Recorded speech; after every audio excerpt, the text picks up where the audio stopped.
Hey everyone, welcome to PunkCast. My name is William Maxwell. I'm a student of Web3 and the owner of Punk8087. CryptoPunks are 10,000 uniquely generated characters stored permanently on the Ethereum blockchain. No punk is the same. This is a show dedicated to celebrating the punks behind the punk. My hope for this podcast is that we capture the essence of the punk culture, elevate the brand and the individual behind the punk. One last thing. Projects discussed on the show is not financial advice. Crypto and NFTs are a volatile and risky asset class. Please always do your own research. Other than that, let's go. Hi everyone, welcome back to another episode of PunkCast. And today we're back with Punk8087 with three Atties. He's got the frumpy hair, clown nose, and shadow beard. In real life, he's a punk claimer, an early stage VC investor, art collector, and also one of the founding members of Neon DAO and Punk Ventures. Please welcome Geebz to the show. Geebz, how are you, man? Doing great, Max. Thanks for having me. Man, finally great to have you on PunkCast. I know we've had a couple offline chats and stuff like that, and would love to sort of dig into your story. So maybe we could just start with your handle first. Like, why Geebz? What is Geebz? It's me. It's actually a play on my initials.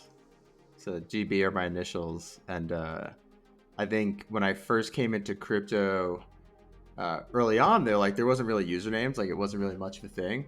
And then when I came back in like early 2021, late 2020, I'd realized I was using my personal account for a lot of the stuff I was doing. So I was like aggregating some punk data. I was aggregating some art blocks data, and I was posting it from my own personal account with my name associated to it.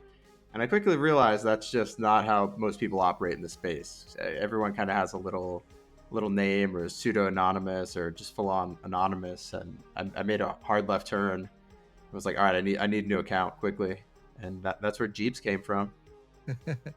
Anybody else in real life call you Geebz, or is it just all the Twitter guys? Now it's like all my crypto friends call me Geebz, and then some of the guys I go to the gym with call me Geebz because I was sort of introduced to them through crypto.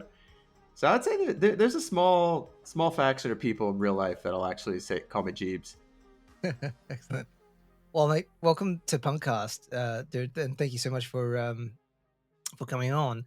Tell us about your background. Like, where did you grow up? What did you study? Everything sort of leading before crypto. Yeah. So I grew up in the Northeast in the United States. Went to school for accounting initially. So have an accounting degree. Went and worked in public accounting after college for a couple of years. Lived in the DC area.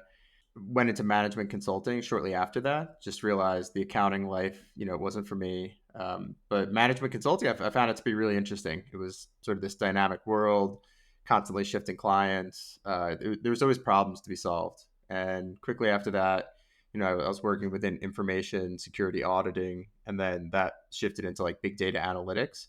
And that's where I found just one of my passions. I turned out, I love data. I love presenting data. I love sort of writing Python scripts and getting the data needed for things. And that evolved into really a majority of my career until I shifted into the crypto world. Nice, mate.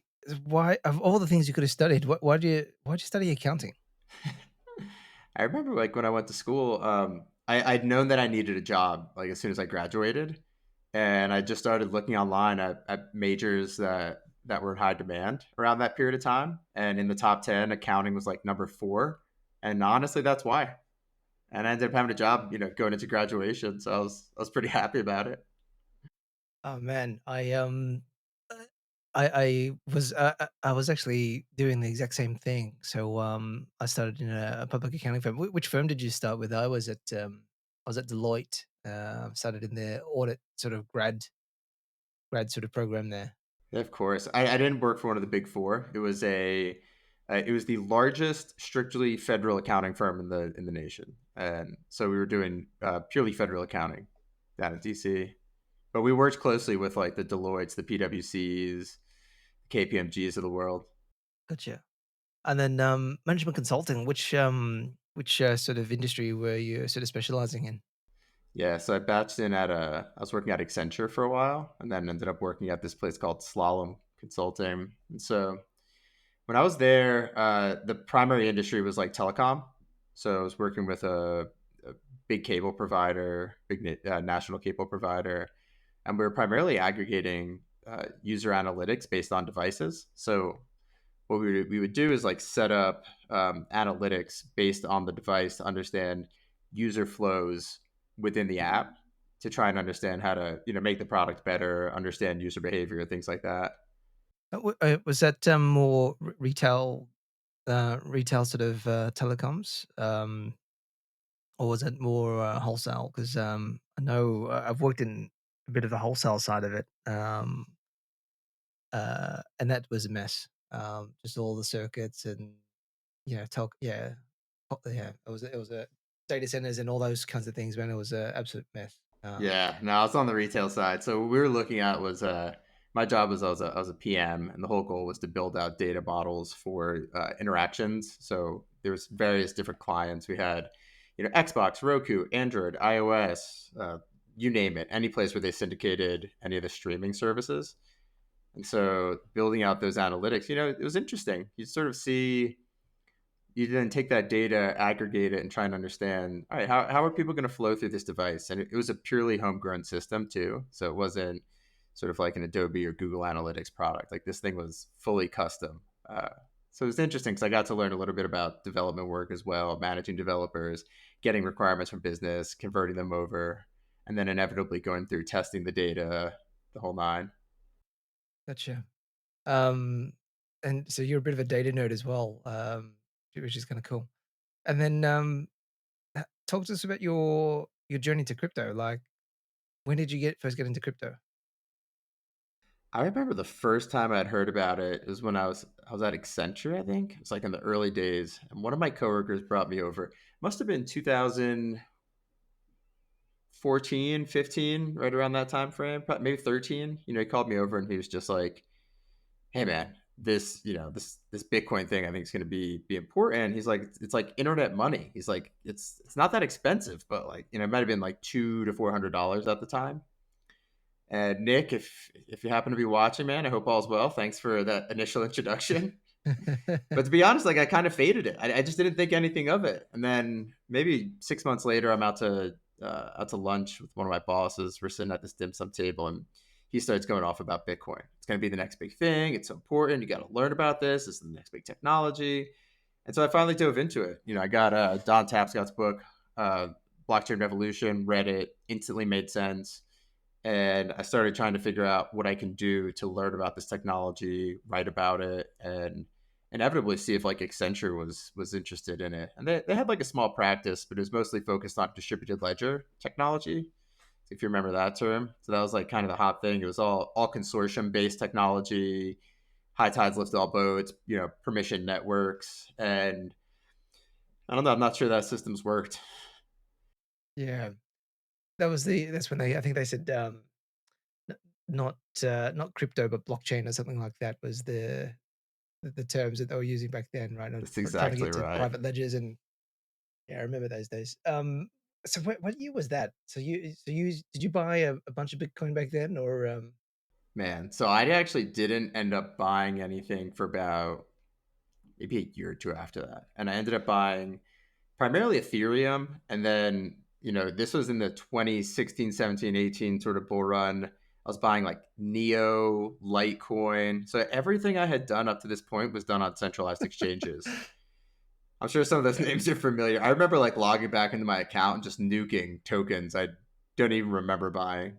And I bought a bunch of those, and then right around that time, I had reached out to Joe Looney and Art Gnome, who were working on the Rare Pepe project. I'd read an article about it, thought it was really cool, and I hit them up just to get some data on the project and build out some dashboards. And I actually ended up building out this dashboard showing it was like Pepe Cash versus counterparties native currency, showing sort of the cyclical trends in volumes for Rare Pepes at the time. So it was interesting. That was kind of my first dive into NFTs too. Like I didn't actually buy any, but on the data side of the house, I was kind of interested in how this stuff worked. Um, And not shortly after that, I had read this article about CryptoPunks, and that's what got me really interested in NFTs. And so read this article about CryptoPunks, and then claimed a few a few days later. Man, okay, so definitely have to get into your punk story, but maybe just before we get into that, so 16, 17 is when you started buying into crypto. Um, and I think you said you mostly bought ETH. I think you mentioned Neo as well, which is supposed to be the Ethereum of Chinese version of China. Ethereum. It Yeah, was it was that's actually right. Ant shares when I first bought it. Yeah, do you remember it like did the whole name Yeah, change? that's right. That's right. Um, are they still around? I haven't even checked. Yeah, I think so. I want to say they're still kind of like a top 200, Yeah. just like a Oh zombie man. chain. Yeah, man. And then you mentioned rare pepes as well. Can you talk a little bit about that? Like, who did you reach out to? The founders of Rare Pepe or something, or Yeah, so I had reached out to Art Gnome initially, who's just an absolute legend in the space, and then Jason Bailey as well, who he's the creator of the Rare Pepe wallet. So both of them were considered like Rare Pepe scientists. So that there was this whole big culture around Rare Pepes at the time, and people would create them, and then there was sort of a trading culture. These guys are like the OGs in the space. They were Bitcoiners at the time, and they liked this idea of creating this little faction of culture using the counterparty. I think counterparty is kind of like a side chain. Technically, I'm not sure entirely how it works. Uh, so yeah, so Joe created the wallet to be able to actually like transfer trade these different assets, and it was on a website, so you can go and aggregate and look at some of the data there. But most of the trading was done via this Telegram group. And back then, I just didn't have time for Telegram. It was like annoying to me. There's like all these messages popping up. I couldn't decipher it, and so I just left. so you didn't actually get any Rare Pepes back then. Joe gave You were me just like, one, I think. I have like a Rare Pepe wallet with like one Rare Pepe in it, and then I owned another Rare Pepe on ETH that was a gift from someone. do you think there'll be a thing? Because I bought a bunch of Rare Pepes. I think like in the depths of the bear market when it started getting a little bit of attention. So we had some ETH artists that had started to have some collections on there. I think VVD Vincent Van Gogh was curating a set that was on there just to give it a bit of attention back on XCP. But I don't think much has happened after that, man. Like I think it's just maybe the NFTs and that effect has just gone sideways. Yeah, Rare Pepes was a weird one. I think no one cared much about them, but then once Koval, which was I forget the name of it, was Koval Vault. They sort of unlocked the ability to migrate these assets, basically mint a token that's representative of the underlying asset on the Ethereum blockchain, and then that was just this massive like liquidity unlock right in the bull market for NFTs. So it was kind of perfect timing, and I think it brought a lot of people into the culture around Rare Pepes. But to me, Rare Pepes will continue to have space within certain collectors' collections, mostly because it's Pepe, who's like the internet's meme, mixed then with just this interesting, weird, bizarre historical component. Yeah, they're I mean that community goes pretty hard, dude. Like it's like another world within a subculture within NFTs itself, right? And got the concept Yeah, of dankness, like how dank is your how dank is your Rare yeah, Pepe. exactly. So I had to learn all those terms and bits and pieces just going in the rabbit hole there. But they're Did they're you a buy fun some? read. Did you get into Rare Pepes? Not that early. I got in late. So I got it a few last year in the depths of the bear market. I've got a small bag, and I moved them across with Emblem Vault because there's just no liquidity on XCP, and it just buying and selling on it. It's just really weird.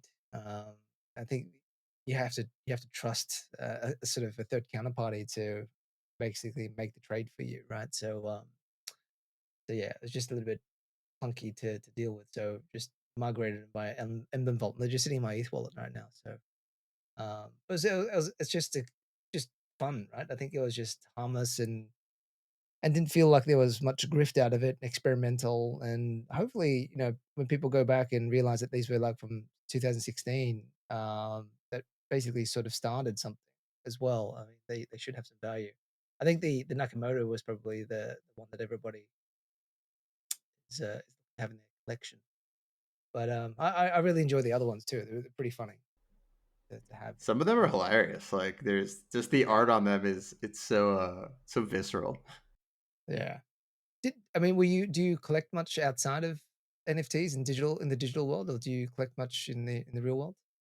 Um, I have like a pin collection, like a lapel pin collection that I pick up from different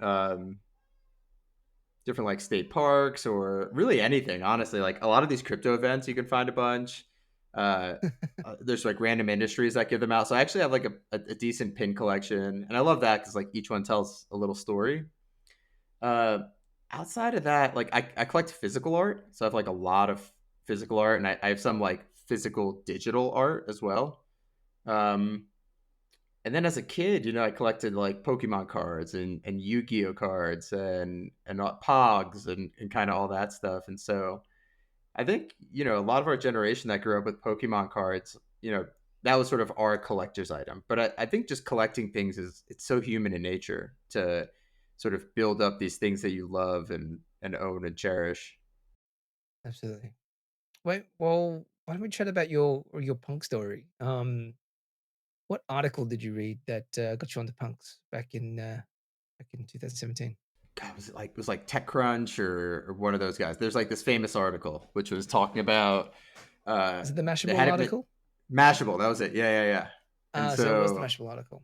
yeah, I'd read that and I was like, oh my god, it instantly clicked. And so I'm in like Tampa, Florida. It's me and two of my cousins who are around my age. We're at my aunt's house, and we're supposed to head to Disney World that morning. And I'm sitting there trying to spin up like a my ether wallet node. At this point, I've done nothing on chain. I've never had any on chain activities, and I'm trying to figure out how to do this, how to input a function. There's, I've absolutely no idea what I'm doing. I'm like on my work computer. I'm like doing all this stuff, and I end up getting it to work. Like I'm like hammering it, and the reason it's not working is because there was no indication if a punk was claimed outside of just going into the wallet or into onto the punk page and seeing it. But at that point, I had no idea.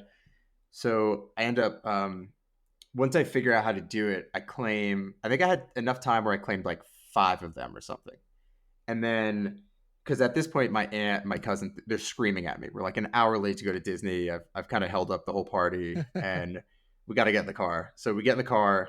I'm freaking out, but I'm also excited. My cousins are like, they're so stupid. These internet face pictures. And I'm just like, no, you don't understand. Like, these are going to be so important one day. This is a historical moment in art. And uh, they just think I'm an idiot. So I end up getting on Twitter and I'm like searching for CryptoPunks. I'm trying to find sort of like who's talking about them. I find like a few random tweets and I work out negotiations with two separate people to acquire three more punks for like $50 a piece.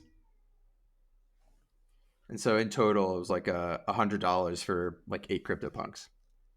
Man, so just going back to the article.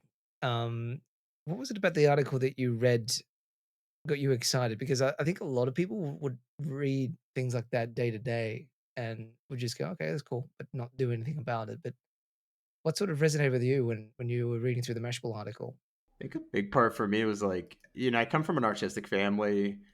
I've always greatly appreciated art and then also greatly appreciated speculation at the same time. I started trading when I was 21. And definitely, I'm a big narrative trader. Like I'm not, I've realized like day trading isn't for me, but I think sort of swing trading and narrative trading, I can get behind and sort of find good theses to go and execute on. And I think the second I saw this, I knew it was a paradigm shift, mostly because I knew about crypto and I knew how speculative that was in nature. And then at that point, I just knew that sort of like new unlocks or new things within crypto had the potential to be really valuable. So that's what I initially saw within CryptoPunks. And then I was like, this is the art paradigm shift that's needed for digital artists at this point. Yeah, nice. And I guess at that time, were you aware of Crypto Kitties? I was, but like the only thing I kind of knew about it was like I'd broken the Ethereum blockchain, but were CryptoKitties prior to CryptoPunks? I can't remember. I think there were. Oh, so it looks like Punks came first, then CryptoKitties. Yeah, CryptoKitties came right after it. I think it was as soon as the unlock came, people went and made them. Yeah, because Punks kind of hold that first spot on Ethereum. It's like a hybrid ERC20 token, and I think CryptoKitties might have been the first ERC 721 token. Okay, that's good to know because I keep getting shit on Twitter from all these guys when we try and claim cultural significance, they always say, "But you guys weren't first." They were telling me, kitties were first. And admittedly, I did do my research. Um, and the 5 punks that you claim, like, do you remember what they were, or was it? I mean, were you being selective about which traits you were selecting, or was it just whatever you could hit? Yeah, honestly, at that point, it was like whatever I could hit. And yeah, I remember I'm like looking at them right now. I have the wallet pulled up. Uh, they were great. There was a handful of like really good ones. There was like a nice welder goggles in there. There was a nice wild white front cap vape, a fedora, smoking a cigarette. They weren't mids, but they weren't bad. Let me send you the link. What an amazing story! And you held all the way through. So you claimed 5, you bought another 3. And is it the 3 that's in this wallet now? Because I've seen you've got your main one that you use, and you've got a Cowboy, and you've got another Yeah, female punk with straight hair. It's pretty clean. that one's for my wife. Uh, It matches the clown yeah. nose. Yeah. So no, I didn't claim any of those actually. I've sold all of the V1s and V2s of the punks that I claimed. They're all gone. So I just say that wallet address. And so yeah, those are the ones that I'd initially gotten. And to be honest, like I forgot about them. So after the market collapsed in I think it was 2018, I walked away from crypto. I was about to join the industry too at that point in time, and kind of got scared. Realized like I needed some safety. I went and stayed in data and analytics consulting then for about 2 3 more years. So I went and worked for another consulting firm, still in the data and analytics world. And it wasn't until like late 2020, a buddy I went to high school with who was pretty adventurous in the DeFi area just hit me up and he was just like, "Yo, those CryptoPunk things that you won't shut up about, they're worth some money. You should go look back into it." He's like, "I bought a couple." And that's when I like refreshed my wallet and went and looked at the CryptoPunks market, and they were selling for like probably like 3 to 5 ETH at the time was like the standard going price, maybe a little less than that. I turned to my wife and I was like, "Honey, I think I can make an extra like 5 grand this year on these CryptoPunk things." Amazing. So when was that? So you started flipping them for about 1 to 2 ETH. That was like, what year would that have been? It's like early 2020. 2021. Yeah, okay. So Just I came back the actually like right at the best time because then the market really started to take off. Art blocks came around. There was really just like a lot of energy. And so I got into, the punks chat where everyone was hanging out back then. That was like the place to go to kind of find info and the culture. So I had to learn about Discord and figure out how to start communicating with people there. And to be honest, like I really just didn't understand it at first. I saw it as like, oh, this is where I go to like blast my CryptoPunk number and try and sell a punk. And a trading room. Hmm. yeah, I really didn't know. And so I had reached out at that point to someone hit me up because they were interested in this like fedora punk that I had at that wallet I sent you, and they thought it looked like a detective. They were like, "This is the beautiful detective punk," and we negotiated for probably 2.5 weeks, and I sold him I think for 7.5 ETH. Yes, 7.5 ETH for $8,000, and I was on top of the moon. I like couldn't believe that someone wanted this thing that I had. Even though I had like that super high conviction when I claimed, I still like it's almost like it was like shocking at the time. So basically you didn't really engage with the Discord until 2020. So when you'd claimed, had you engaged with other punks at all in any other channels? Did you change your profile picture on Twitter at all, or you just sort of left for I a few did years? actually. I changed almost initially. I changed my personal account to this punk that I loved. It was a front cap shades smile. It's actually in that it's in that Claiming group, and it's still actually my PFP on my personal account. And I remember like, yes, I just thought it was so cool. It's funny. It looked like me. Oh yeah, this guy is cool. He's got the shades and the smile. Yeah, it's clean. When I sold him, I was really sad. I was like, that was a sad day to let him go. But at the time, I was like, it's 35 ETH. I actually ended up selling the V1 of that one for like 29 ETH too, when V1 Peak Insane, Mania was going on. insane. Uh, um, so in 2020, early Discord vibes.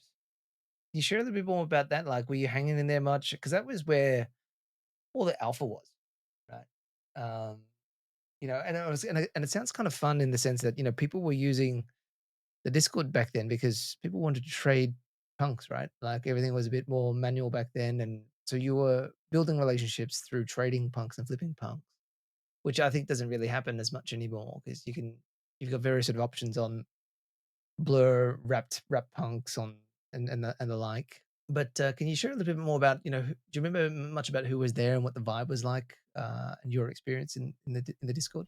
Yeah. I mean, I can't remember. I mean, it's so long ago now. I can't remember the time. I remember there's folks like He were there and Gareth were there, and it's like all these classic names. Snowfro was really active. Deez was basically like one of the first people I talked to in the space. And then Beanie was around.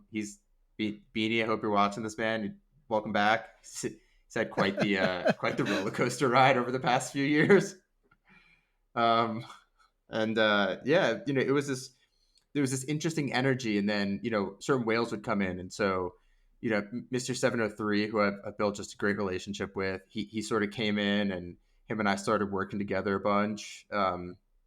And there's just all these people that were, you'd log in and you'd see people just constantly chatting. And it wasn't like spammy chat. It was definitely regulated by a bunch of people. Like if you came in there and shit post a little bit too much, someone's going to let you know, like, hey, shut the fuck up. So it was like, it was kind of like this very self-regulated club vibe. But then there was also this just really generous bit for knowledge. Like people were willing to share any bit of knowledge, help other people. It wasn't scammy. It was this really, it felt very community driven. And that's one of the big parts that kind of disappeared a bit with punks. But I feel like in the Telegram chat now, people are so active. It's almost like there's a lot going on there, and I'm kind of active in a lot of chats, so I can't spend much time there. But I feel like that's kind of where the current community is. And that feels like the good vibes that I remember back then. Yeah, I remember that, and I mean, I came in obviously a little bit later, and I was a new kid on the block, so I was just mostly observing. But there were times when I would like share projects, and everybody thought that I was shilling, and I would get these emojis and gifs that basically sort of, and it was like a guy freezing, and they'd say, "Oh, it's getting a little bit chilly in here," right? So basically, I'd be like, "Okay, I'd better shut up now. These guys are onto me." So, but yeah, it was a good vibe check in there. That For was fun. sure. Um, what an amazing time! What an amazing journey. So so I'm assuming punks were your first NFT then, right? Yeah, yeah. They were the first on chain activity ever. And then your current punk that you have, 8087, assuming he's your primary punk, but so you change between this guy and the cowboy, but which one would you say would be your primary then? I would keep the clown nose before I sold the cowboy. Cowboy's actually up for sale, and I may adjust it at some point. Like it's not within a range I think it would sell right now, but I think the two I would keep would be the clown nose because I just love that punk so much, and going for my wife. I love having the couples punks. Why of all the traits you could have picked, so the 8087 is frumpy hair, clown nose, and shadow beard. Um, uh, why these traits? What sort of, when you were selecting punks as your primary punk, why do these traits sort of resonate with you? I think that there's a lot of beauty in CryptoPunks, and there's a lot of like punkish punk traits. And so things that come to mind just looking here right now is like something like clown hair green, purple hair, clown nose. I think they're just like these handful of really goofy traits that make punks really fun and interesting. And so I really wanted to target one of those. I really wanted to get a clown hair green for a while, and I was like eyeing up some of those. And at the time, I can't remember which punk I was using. I had a big beard punk too that I was sort of using for a while. And there was this clown nose that was like mine, but had messy hair. So it was just like super clean looking. It didn't have the frumpy hair. And it sold and I didn't get it. And I like rage bought this punk from someone because I just like I wanted a clown nose so bad. I just think it was funny. Um, and so yeah, like I said, I just went for the punkish, what I consider to be like a punkish trait. Yeah, he's super cool. And then the cowboy, it's just I knew that a bunch were sort of locked up.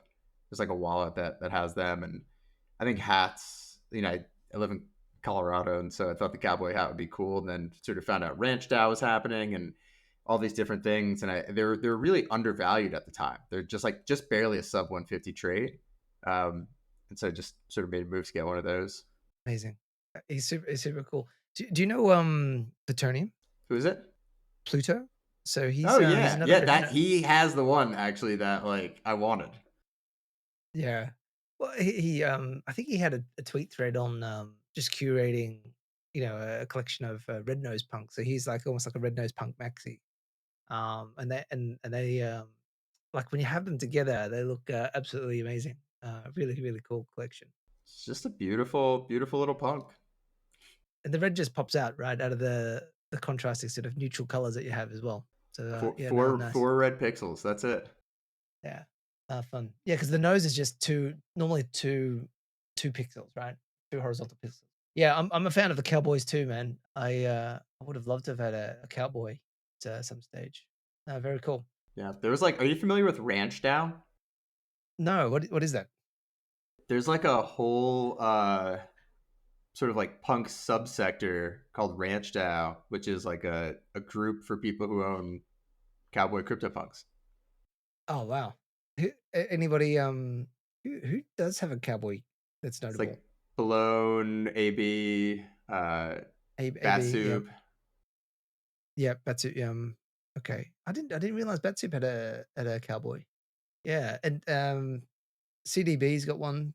From CDB, Music yeah. Adventures with us. Yeah, it's another good one. There's like a handful of people in there. It was like kind of a dormant place, but I was just happy it was there. Yeah, yeah. Well, that's a pretty rare trait, right? So, and they're kind of cool. And if money wasn't an issue, well, like, what punk would be your dream punk? Do you think? Oh man, out of like all of them, I mean, I think I would love just like a nice ape punk, like a beautiful that cowboy ape punk. I think is just so clean, so beautiful. I mean, obviously, alien. Like everyone would want an alien. I think, um, but I kind of consider those off the table. So if money wasn't an issue, I think I would just still buy an ape because I think they're just beautiful Well, punks. he's for sale. Jeebs, 2.9 2.9 thousand ETH. um, if you got that lying around, Free. yeah, free, exactly. No, that's a clean one too. Yeah, I'm with you. I'm probably in the ape or zombie camp and instead of an alien. Um, and can you share a little bit more about D's and Mr. 703? It sounds like and obviously Beanie. I mean, they're prominent punks back then that have gone on to do big things themselves, or quite influential in the space in some ways. But I think sort of Mr. 703 sort of left the space for a while. But D's, like, maybe if you can just share a little bit about D's and what your relationship with him was like. Yeah, I mean, we were chatting DMs all the time. He's one of the best people I've ever met in the world. I mean, he's just witty, funny, um, takes just like a really nice approach on life. Doesn't take himself too seriously, and I feel fortunate to have built relationships with so many great people over the past few years, and to spend like quality time with them, and to have like my family spend time with their families, and get to know them, in real life a bit too. Back then, a lot of it was talking about punk traits. As art blocks started to happen, like a bunch of us were minting squiggles, and minting some other projects. So we'd often talk about things like that. And then there was a whole group of us at the time who had formed this thing called Metaverse DAO, and we were primarily buying up crypto voxels land. And so it was like me, Deez, uh, Bobby, Furch, 703. There's a whole bunch of people that were in that one. Ben Roy. And, we actually held a Rare Pepe event. This guy, Gareth, was like a builder in the space, built this beautiful um, Rare Pepe space in Crypto Voxels. And we hosted a live event. We had Claire on there. We had the Rare Pepe folks on there. And we sort of like had like the history of Rare Pepes in there. It's this beautiful little digital museum that exists in there still. And then MDAO ended up rolling into Neon DAO, which is another Tribute Labs DAO, and a bunch of us have become members in Neon DAO from that. And so, yeah, that's kind of how I got to build relationships initially with them. And then a lot of it just ended up being talking about crypto, talking about NFTs, stuff like that. Cool. And Mr. 703, do you know why he sort of left the space? Where he sort of like left the space. Mind you, Mr. 703 by his name, he claims 703 punks. For those that don't know. Yeah, a few more actually, but that was the name. It's such a good name. Love that he picked that. Yeah, there was this like famous meme before he left, within certain circles where it was just his chat, and he just goes, "I don't have time for this." he's a proper adult. Yeah, he honestly he turned me on to like so many great artists in the space. He's just like he has such a good knack for seeing really great artistic talent. So, I'm fortunate enough to have a few pieces from Claire Silver's first collection from him. Senna, who is an Iranian artist, have a couple of his pieces, and all these were artists that he had turned me on to from them. He was really early into AI art, just like a visionary when it comes to I think technology and the space, and is really patient. Like understands when to be ready to act, and then when it's time to act, and kind of has just taught me a lot in that area specifically. It's like hold your narratives, let them play out, and allow them to develop, and then make the trade. Yeah, nice. I was lucky enough to speak to him just briefly, but yeah, he does sound like a very mature soul and a purist in some ways. And I think it was when he sort of felt that purity in punk sort of drift away, sort of felt like he just wasn't as interested. Cool. And then and are you collecting anymore, man? Are you how are you sort of thinking about ETH NFTs and collecting right now? The way I think about it is probably how some folks at least think about it, which is like I have my bags. I've parked where I'm parked. The price is not good. And now I'm like focusing on primarily liquid bags. I have punks. I have some. I think I have a few things. Let me go check out my wallet.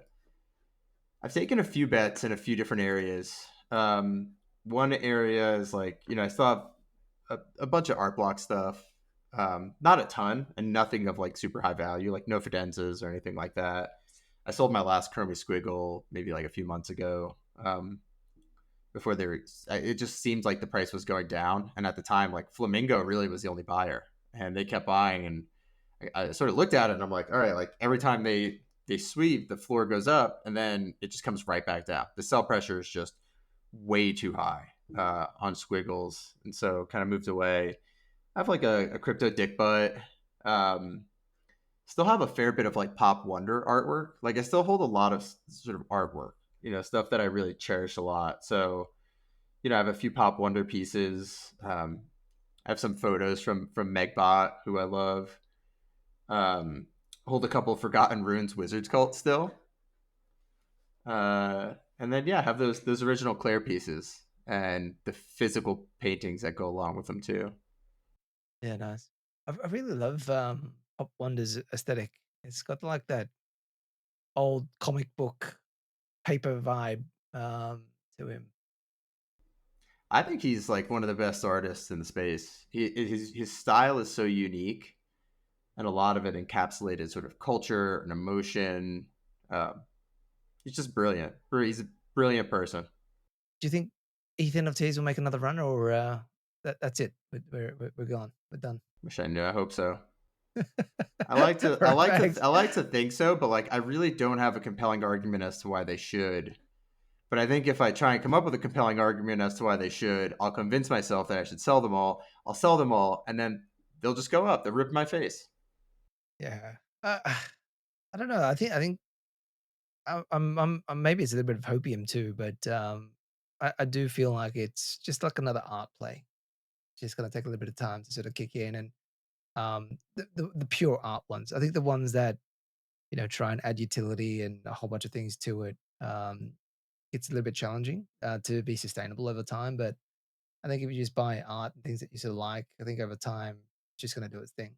I mean, it's going to be around, right? So it's not like it's going to go anywhere.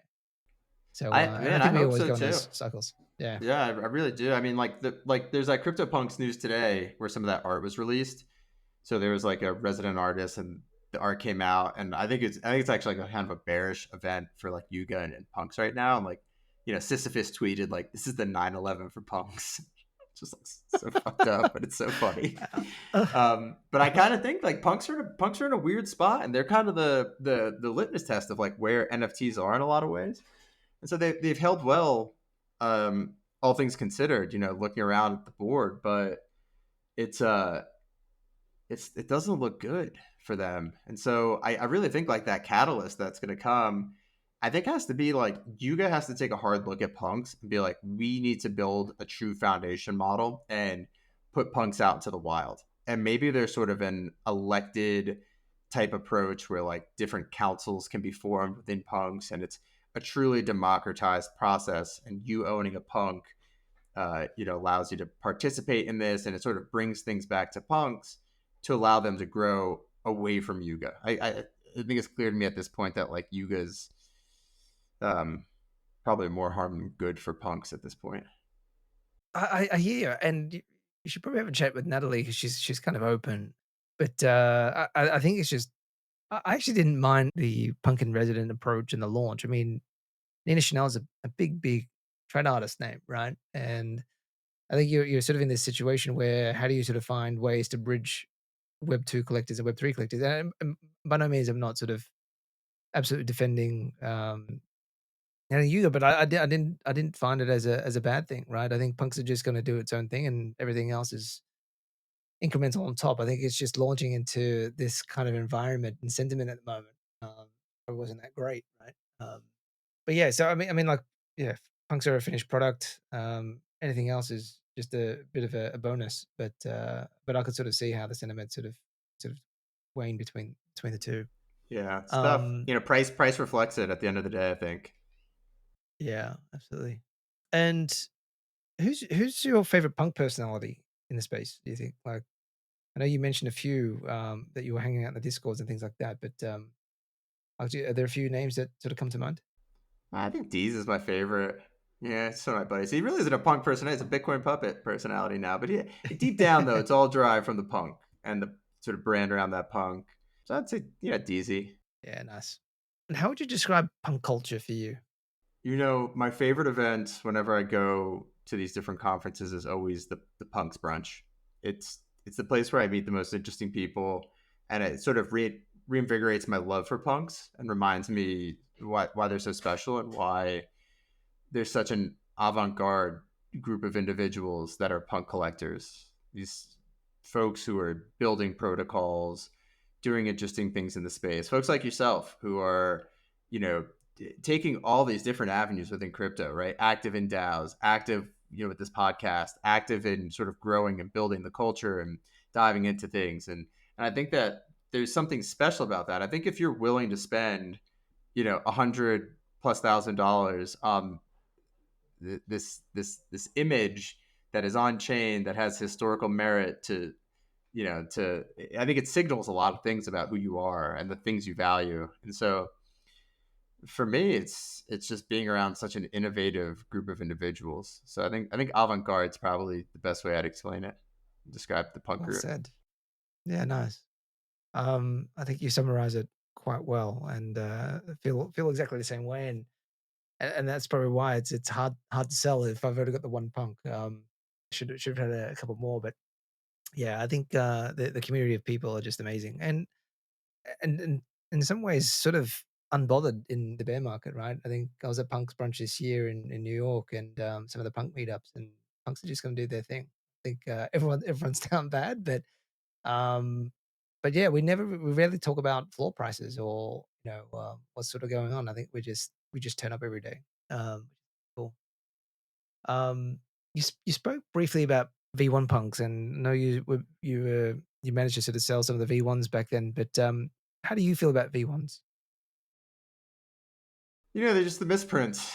Um, there's like a whole group of collectors. Like Hemba really pushed V1s, and there was a really strong V1 narrative. And I think we've seen.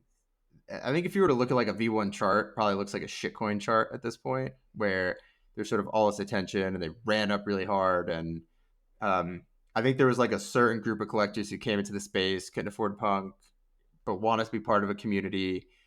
And then there's another side, I think, where people look at them and go like, these are actually the real punks. Like these are, the first things to come onto the blockchain and to grace us. And so there's a few different ways to look at it. I think the wrapper was like really great to allow people to then go and trade these assets. There was sort of a period of time where it's kind of a pain in the butt. You had to like go to the contract, move them, and do all this stuff.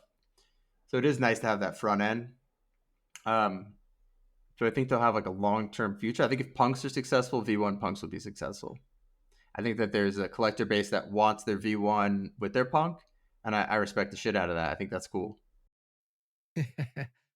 Cool. Um, and how did you feel about the Yuga acquisition at the time? Hated it. Just rubbed it the wrong way. I think there's like a purity associated with punks up until then, and that really tainted. I think a lot of OG collectors really felt wrong in some ways, because I think there's so much that like Matt and John could have done for punks and the longevity of punks and the brand of punks. But I don't blame them. Like the other side of it is like get rich. So you can never get mad at someone for getting rich. So it's disappointing, I think. It'll be part of the story, right? Punks are around forever at this point. There's no timeline on when they leave the Ethereum blockchain. Like they're there. There's a story. I think there's always going to be collectors of these. There's always going to be holders. And as long as this technology continues to move forward and the space becomes bigger, and I think like scarce digital assets continue to become more and more desired over time, I kind of do believe that you're going to see these become more desired assets over time. And I think you'll see more funds sprout up. We're going through this period right now where there's a lot of funds that are raising capital. I don't know how many are going to be NFT specific. There may be a few. I think it's a hard narrative to probably convince LPs to contribute toward, but like early stage venture, hedge funds, all these things, there might be a few that pick up punks, and maybe there's a narrative that spins around it, and maybe Larry Fink tries to take some type of approach toward it too. Who knows? But I do believe like long term in the success of punks. Well said. And just speaking about DAOs and bullish on punks, why did you join Punk Ventures? It's actually the fund I work for joined. We had the option to early on. We a few of us, or a couple of us at the fund, were sort of early tribute members. We're aware of some of the DAOs spinning up, and there's an opportunity to join. And I think at the time the thesis was a bit different when it first sprouted up than it is now. At first it was kind of like buy punks, support punks, and then I think it grew wider into like this is actually like a real sharp group of investors. Let's go ahead and go deeper into ventures and some liquid side, and still buy punks and still support punks too. And so I thought that was like an interesting and compelling narrative. And then Aaron and Pri are just brilliant. I think you can tell it's a DAO they're very active in. It's a DAO that I think is like probably one of the top performing ones, to be honest too. There's some banger investments there. I mean, especially thanks to you. I mean, you've been just like huge contributor on that side. And so I think we had seen there's a good opportunity, and so we have a loud position, Punk DAO, bright opportunities. I have a neon position. I think there's another one I'm missing. Too many DAOs. So many. Yeah, no. A shout out to Aaron and Pri as well. They do such an amazing job in some ways. But Yeah, I love hanging out in Punk Downs. Obviously, we connected through Punk Ventures and a whole bunch of other great guys in there as well. Henry, Ark, a whole bunch of them too, which is adding so much as well, and all share a love of punks, which is kind of cool and investment. So I'm learning a lot from you guys. So really enjoying the ride. Amazing, man. So Geebz, this was super fun, man. Thank you so much for joining the call, and I'm really glad that we finally got to sort of hang out and chat punks for a while. But I guess one last question before we drop off. If you could pass on a message to the next owner of your Punk 8087, what would you like to say to them? Thanks for the ETH. Well, $3,600. Geez, it must be a really good thank you. But, And enjoy the JPEG. No, I don't know, man. It's just enjoy it. Have fun with it. Please don't tarnish this punk. Amazing. You know, that's the Well one said. beauty about punks is that the whole history is on chain. The story of that punk's on chain. You know, there's good and bad that can happen, and yeah, just enjoy it. Geebz, this was fun, man, and yeah, let's definitely find some time to grab that beer at one of these events soon. Yeah, I love that, Max. I really would. Amazing. Guys, that wraps up an episode for PunkCast for the week, and we'll be back next week for another Punk. Bye for now.